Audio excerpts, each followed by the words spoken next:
nous encourage dans ces exhortations.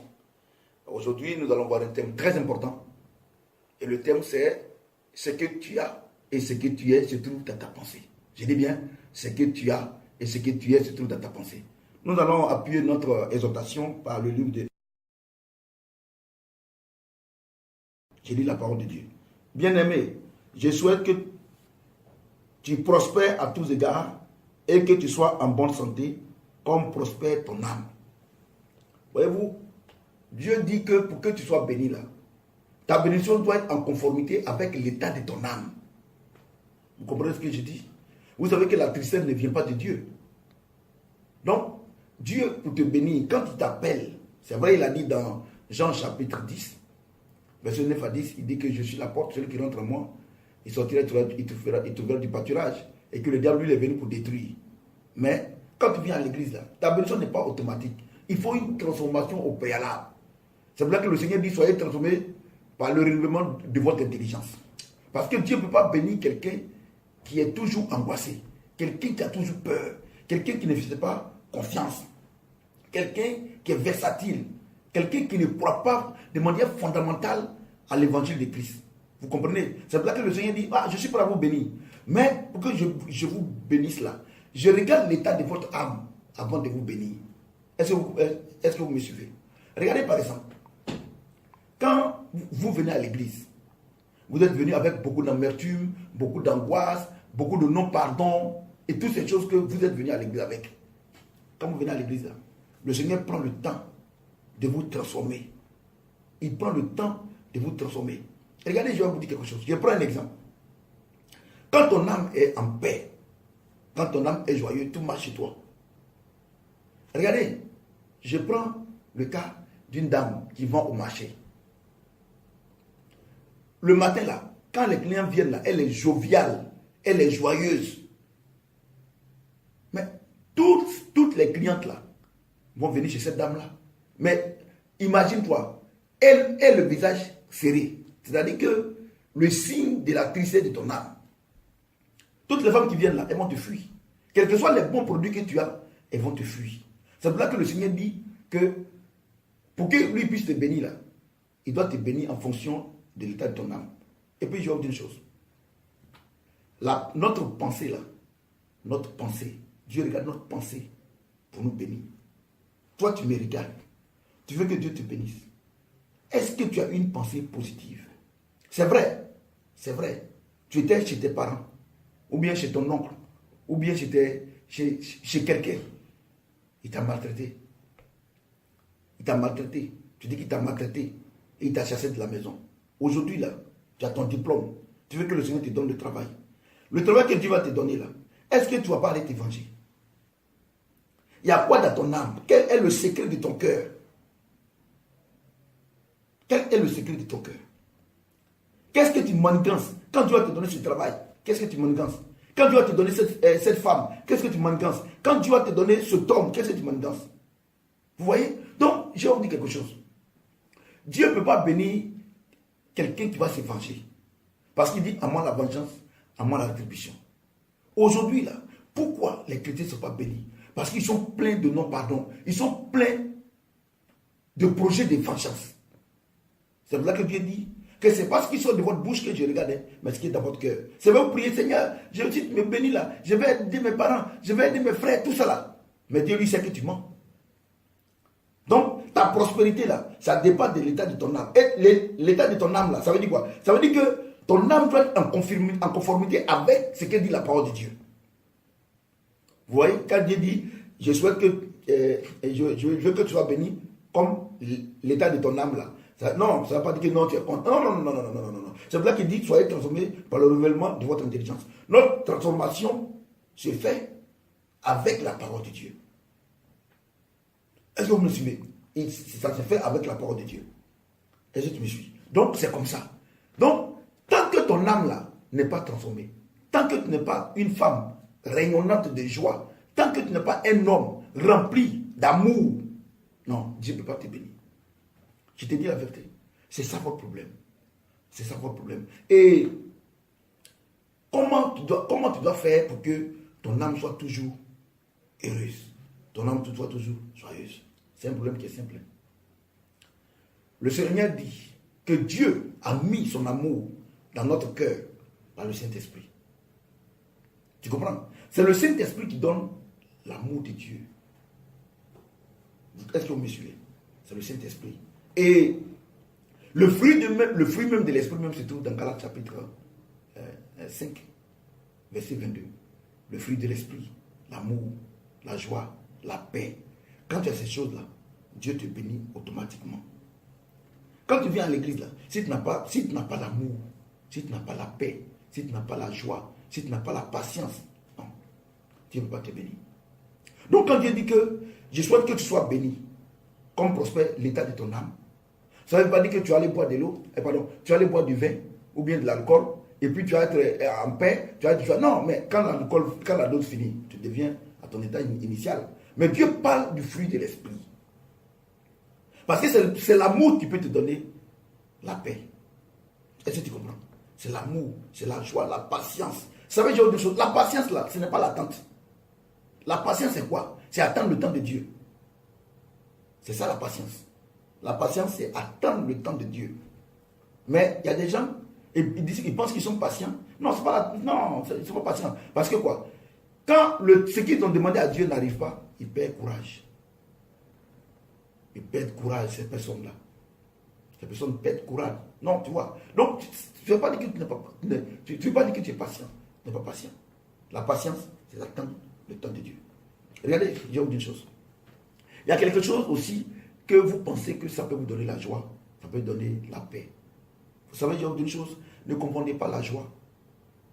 Et puis, le fait que vous soyez content. La Bible déclare que le Saint-Esprit est une huile de joie. C'est-à-dire que quand tu as le Saint-Esprit là, tu es toujours joyeux. Mais, regardez, généralement, les gens confondent la joie et le fait d'être temporairement heureux. Je prends par exemple une dame. Elle dit, moi là, le jour que je me marie là, oh, je serai tellement contente. Et le jour du mariage, à une semaine du mariage, même, elle a l'insomnie. Elle est tellement pressée, elle est tellement contente de se marier. Le jour du mariage, on n'en parle pas. Elle est heureuse, elle est contente, elle danse. Mais le temps, elle rentre dans le foyer. Un mois après, elle dit, si maman, il savait même que je n'ai pas me marier. Parce que le monsieur va lui dire, il faut te lever le matin, il faut faire mon petit déjeuner, il faut laver mes habits. Elle trouve que elle est une servante. Voyez-vous? Donc, le mariage là, ça ne donne pas la joie. Ça te donne un temps d'être heureux de manière temporaire. Vous comprenez? Quelqu'un dit, moi-même là, les gens me parlent mal, parce que je n'ai pas l'argent, que les gens me font comme ça. Le jour que je vais avoir l'argent là, nous tous on sera joyeux. Et il dort dans une maison qu'on appelle Sicobois, c'est-à-dire des maisons précaires. Et un jour, Dieu lui fait la grâce, un de ses enfants, qui vient de travailler, lui donne une somme de 100 000 francs. Mais les 100 000 francs que son fils lui a donné, peut-être à 8 h du matin, elle est contente, elle est joyeuse, elle va aller au marché, elle va payer à manger, elle va faire une bonne sauce. Mais quand elle commence à dormir là, à partir de 1 h du matin, elle commence à avoir peur. Parce que les voisins ont su que son fils lui a envoyé l'argent. Elle n'arrive plus à dormir pour 100 000 francs. Parce qu'elle pense que les voleurs vont venir, les brigands vont venir. Vous comprenez? Mais pourtant, depuis 8 h du matin jusqu'à peut-être à minuit, elle est contente. Mais l'argent qu'elle a maintenant, là, ça fait qu'elle a l'insomnie. Donc, voyez-nous, l'argent ne donne pas la joie. Quelqu'un dit, moi, là, si Dieu me donne une grande maison, non, je serai heureux. Alors que cette personne est dans 2 chambres salon, ou bien 1 chambre salon. Dieu me donne une grande maison, non, je suis heureux. Non, c'est pas possible. Dieu lui donne une grande maison, 5 chambres salon, ou bien 4 chambres salon. Il va nettoyer la première fois, la première fois, il va se fâcher pour dire que non, il travaille trop. Voyez, non, ces choses-là ne donnent pas la joie. Ce qui donne la joie, là, c'est le Saint-Esprit. Ce qui donne la joie, c'est la parole de Dieu. Vous comprenez? C'est pour ça que le Seigneur dit, je souhaite que tu sois prospère, comme prospère l'état de ton âme. La prospérité dont Dieu parle ici, là, c'est-à-dire que c'est une bénédiction qui est en conformité avec Dieu, avec le Saint-Esprit. Vous comprenez? Quand tu as le Saint-Esprit là, tout ce que Dieu te donne là, quand Dieu te donne, et que Dieu voit que la chose que Dieu t'a donnée, qu'il t'a donnée, et à un moment donné, tu n'éprouves plus de joie pour ces choses-là, Dieu change.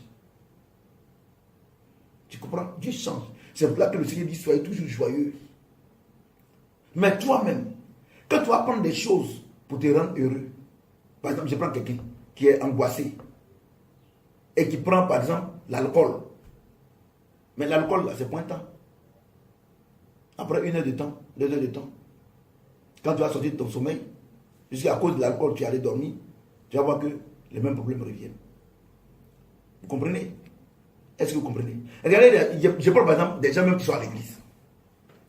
Quand Dieu ne les a pas encore bénis, ils sont les premiers à venir à l'église. Et ils sont les derniers aussi à partir.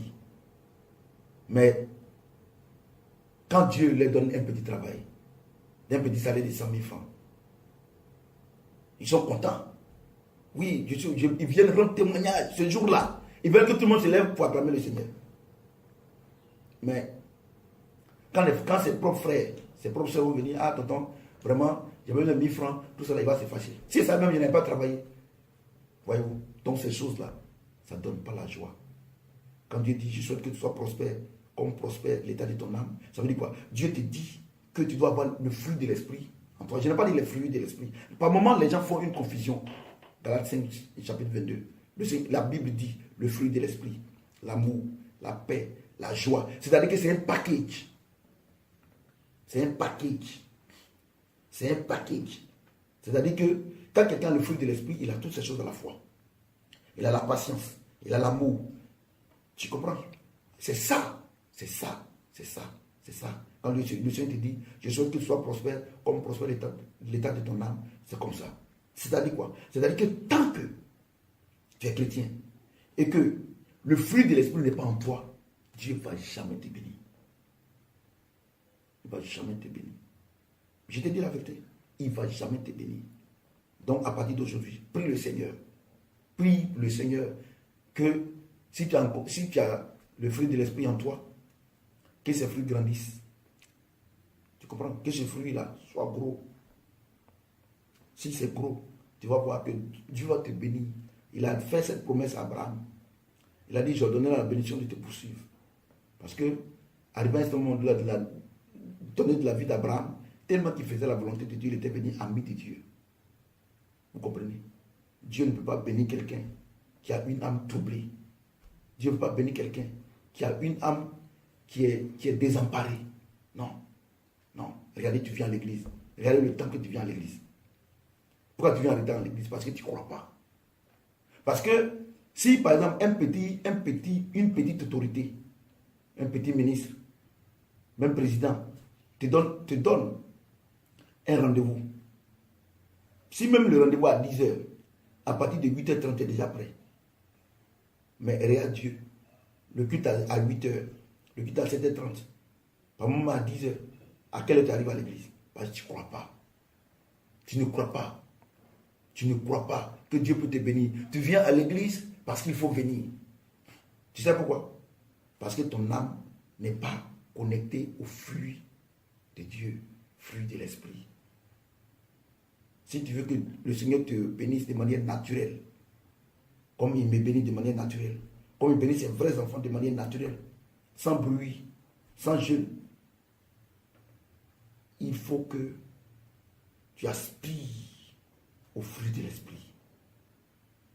Au fruit de l'esprit. Quand tu as le fruit de l'esprit, à un moment donné, comme Paul l'a dit, si je vis, ce n'est plus moi qui vis, c'est Christ qui vit en moi. C'est-à-dire quoi? C'est le fruit de l'esprit qui vit en lui. Vous comprenez? Et Dieu a béni Paul de manière extraordinaire. Parce que ceux-là, ils ne font rien sans Dieu. Rien ne les effraie. Leur âme est toujours dans la paix de Christ. Si tu as écouté cette exhortation, aujourd'hui est le premier jour du restant de ta vie. C'est vrai, peut-être que ça fait 20 ans que tu es à l'église, mais ta vie n'a pas changé. Ça fait 10 ans que tu es à l'église, ta vie n'a pas changé. 3 ans que tu es à l'église, ta vie n'a pas changé. Le problème, c'est ça. Parce que Dieu nous bénit en fonction de l'état de notre âme. Et l'état de notre âme doit être en conformité avec le flux de l'esprit. C'est ce que le Seigneur met dans la bénédiction.